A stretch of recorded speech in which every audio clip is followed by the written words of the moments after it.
Nous nous reverrons un jour ou l'autre. Salut mon pote.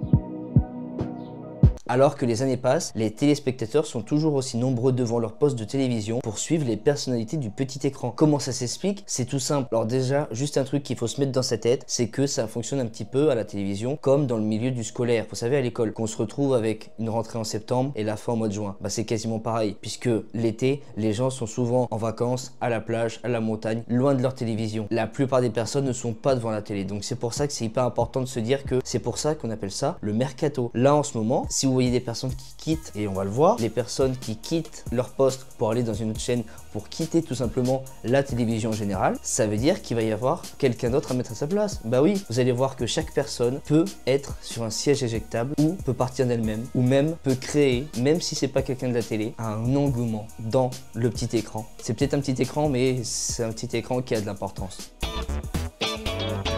Il était le présentateur vedette de 20h de TF1 pendant des années et des années. Et vraiment, il avait la cote dans les années 90 et années 2000. Alors je sais qu'en 1996, il a été viré quelques mois. Il s'était vraiment retrouvé au placard, c'est le cas de le dire.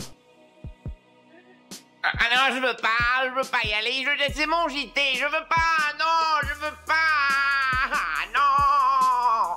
Il est revenu le 1er avril, mais sinon, c'est en 2008 que ça a été fatal pour lui. Nicolas Sarkozy, qui était élu président de la République l'année d'avant, apparemment, la raison officieuse serait que c'est lui le président qui a dit que le présentateur PPDA allait être viré. Et même s'il était assez particulier avec ses collègues féminines, c'était quand même un animateur phare et que les personnes étaient vraiment hyper respectueuses avec lui. C'était vraiment le taulier du 20h de la une. Malheureusement, ça n'a pas tenu et c'est pour ça qu'il a fait ses adieux en juin 2008.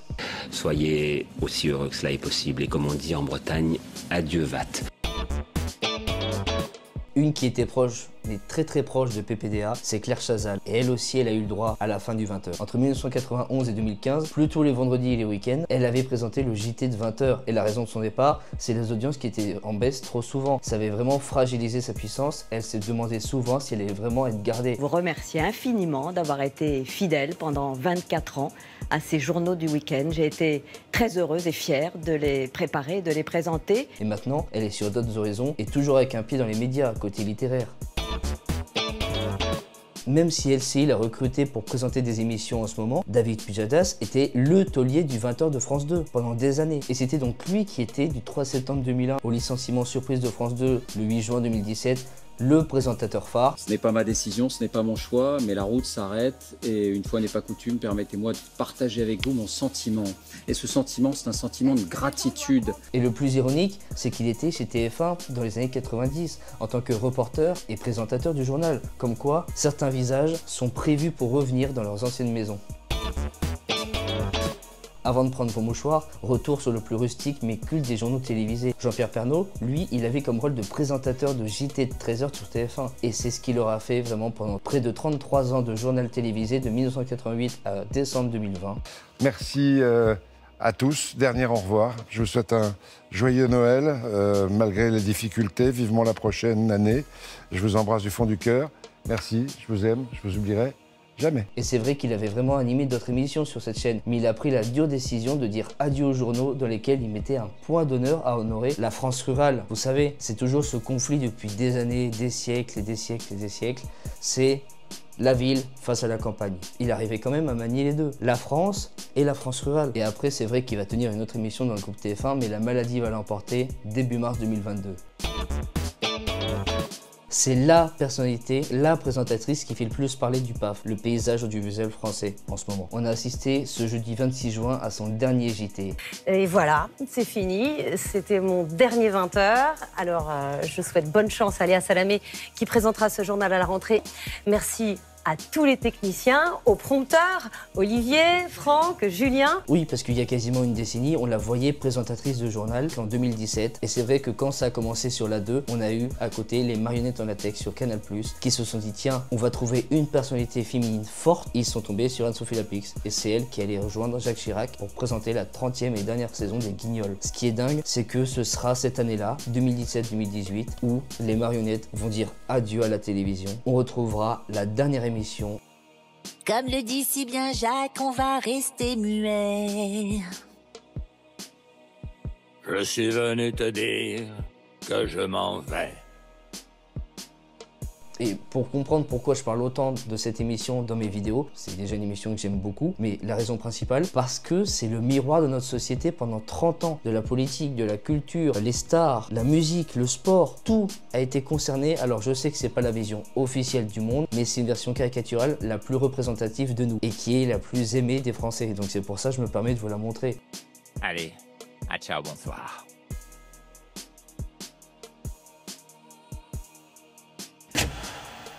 D'ailleurs, pour les deux de fond qui ne suivent pas du tout, j'ai sorti une rétrospective les concernant. Elle en aura présenté des bulletins météo. Au final, elle aura fait ses adieux les plus bouleversants à la météo de TF1 en 2017, dont on se souviendra le plus. Mais il y a aussi le temps qui passe, et ce temps-là, c'est le temps où je vais vous quitter. Je pars avec le froid, avec le temps, mais aussi avec tous ces souvenirs que vous m'avez donnés. Je vous emporte avec moi. Vous m'oublierez? Moi non. Je vous aime. Et quand on voit cet extrait, on peut vraiment avoir une émission hyper importante parce qu'on sait qu'elle nous a quittés le 28 janvier dernier de cette année. Les chaînes télé, elles ont l'habitude de mettre des jeux en place avec un animateur phare, des candidats lambda qui peuvent devenir des célébrités au fil du temps et puis des questions de culture générale ou de culture populaire. Sur France 3, on a le jeu phare depuis 1988, Question pour un champion. Et même si Samuel Etienne, qui la présente avec brio depuis 2016, arrive à tenir les rênes, c'était à l'époque, depuis les débuts, Julien Lepers qui était aux manettes depuis la première émission. Ça aura duré jusqu'à son éviction brutale de Question pour un champion en 2016. Et ce genre de programme, il est fait pour que plusieurs enregistrements y soient réalisés. Il l'a découvert à la fin d'un tournage. Il a fini sa journée, il l'a pris tout de suite, il n'a même pas pu faire ses adieux. Et ça, je pense que c'est le plus triste pour un animateur de jeu. Rassurez-vous, il est toujours à l'antenne et vivant. Il est le plus incontournable des monuments télé, il a traversé les époques et la télé s'est adaptée à lui. Que ce soit sur la 1, la 2 ou même France 3 où il présente Vivant Dimanche en ce moment, il est encore en poste, mais sa longue absence médicale en 2020, elle l'a marqué. Et on lui pardonnera ses fois auxquelles il n'était vraiment pas présent ces derniers temps pour des problèmes de santé. C'est un battant, il ne compte pas partir comme ça sur la pointe des pieds. Une chose est sûre, c'est que la France sera secouée quand on le perdra.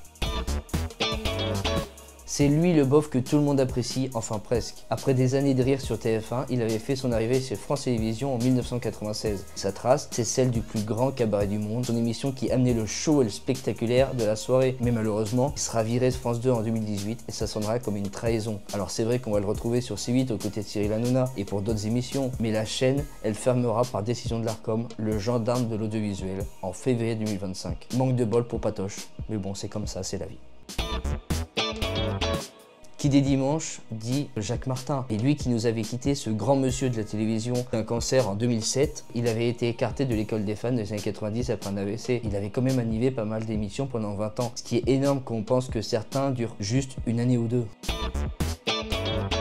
Là, on va rester sur France 2 avec une chute médiatique liée à ses addictions et un décès en 2012. C'est comme ça qu'on gardera l'image de celui qui avait cartonné dans les années 90 et un peu moins dans les années 2000. Et ses émissions comme Ça se discute ou La Grande Famille rassemblaient car les sujets de société étaient mis sous les feux des projecteurs. Et les parodies, elles étaient vraiment au rendez-vous. Mais le rythme, il n'était pas suffisant pour lui. Sans oublier le scandale des animateurs producteurs du service public. Assez présente sur TF1 pour participer à Danse avec les stars ou d'autres émissions, elle avait été un visage féminin important des émissions de France 2. Et dès le matin, on l'a retrouvée dans Télématin, puis C'est au programme entre 1998 et 2019. Un bisou à toute l'équipe, merci encore et voilà, à bientôt. Hein. Voilà, au revoir. Et merci Sophie. Bravo. Et puis on l'a vu aussi présenter Fort Boyard dans les premières saisons, ou sinon dans Affaires conclues, l'émission qui réunit tous ceux qui veulent se débarrasser de leurs objets, qui ont plus ou moins de valeur. Après les débuts de Canal en 1984, novembre 1984, la chaîne à péage, elle avait besoin d'une émission de talk show pour amener les nouveaux abonnés et pour créer un programme cultissime. Et c'est pari réussi vu que Philippe Gildas va présenter nulle part ailleurs pendant 10 ans un nid à rubriques qui vont entrer dans le patrimoine du culte. Et c'est en partie grâce à lui et aux chroniqueurs que l'esprit Canal, il a été vraiment marqué par pas mal de téléspectateurs. Donc c'est vrai qu'il va arrêter en juin 1997. Oui, heureusement les guignols ne pleurent pas, mais vous me manquerez Philippe et Anne Sinclair aussi, mais pas pour les mêmes raisons. En revanche, Morandini, non.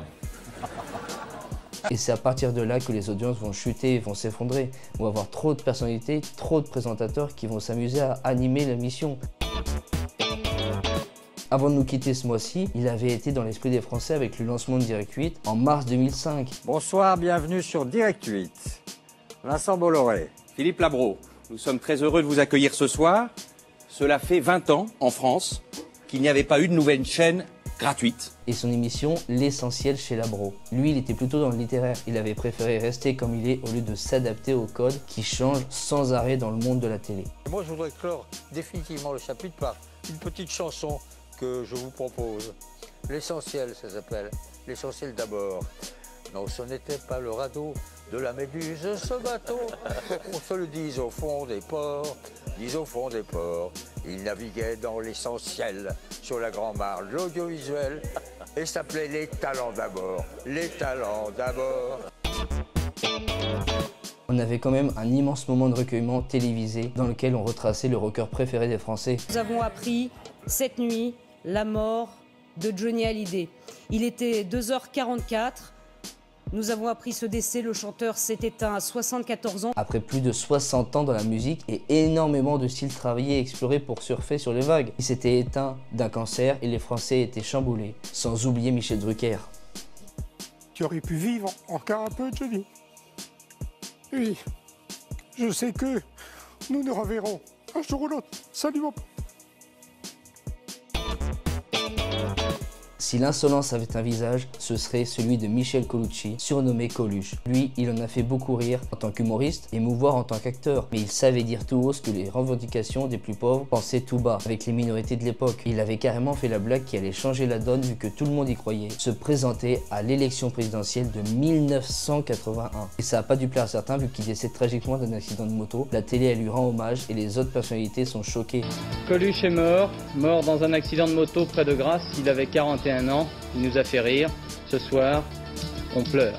Pour certains politiques, ça a été juste une délivrance, plutôt que d'avoir à subir les attaques du compte typique. Et encore aujourd'hui, on ne sait pas ce que ça donne. Lui aussi avait marqué son époque et encore aujourd'hui parce qu'il nous fait toujours rire avec des milliers de rediffusions de ses films. Le fait d'avoir cette disparition des figures populaires, dont lui, ça a fait beaucoup attrister le monde de la télévision et du show. Le rire en deuil, Louis de Funès est mort la nuit dernière. Invité de ce journal, l'autre comique français admiré par de Funès, Coluche. Alors on sait bien qu'il suffit d'un DVD ou d'une plateforme pour rigoler à nouveau, mais c'est la télé, c'est dans ce domaine-là que De Funès reste le plus rassembleur. Et à chaque fois qu'un film est diffusé avec lui comme personnage principal, on sait de suite que les audiences, elles seront là. Alors, c'est vrai que quand on fait un retour sur ses visages, on retient le fait qu'à la télévision, ça reste quand même un organe puissant et qui trace la plupart des carrières. La liste est tellement longue, là c'est juste un échantillon de tout ce qui existe dans le monde de la télévision contemporaine. Et c'est ça qui est magnifique. Ce qui peut me rendre le plus enthousiaste possible, c'est de liker, commenter, partager et surtout t'abonner, c'est hyper important. Puisque dimanche prochain, on va se retrouver pour un vlog pour retracer la première télé de mon ami Mehdi. Et puis dimanche prochain, ce sera une rétrospective sur Emilien, le recordman des 12 comédies quand même. Donc 2 épisodes sur cette fameuse émission. Et puis après, il y aura les vacances. Et on partira sur la 4e saison. Mais bon, là on a le temps. Juste pour vous dire un truc, vous connaissez la chanson. C'était Nico. Bonne matinée pour les leftos. Bonne soirée pour les couches tard. Ciao!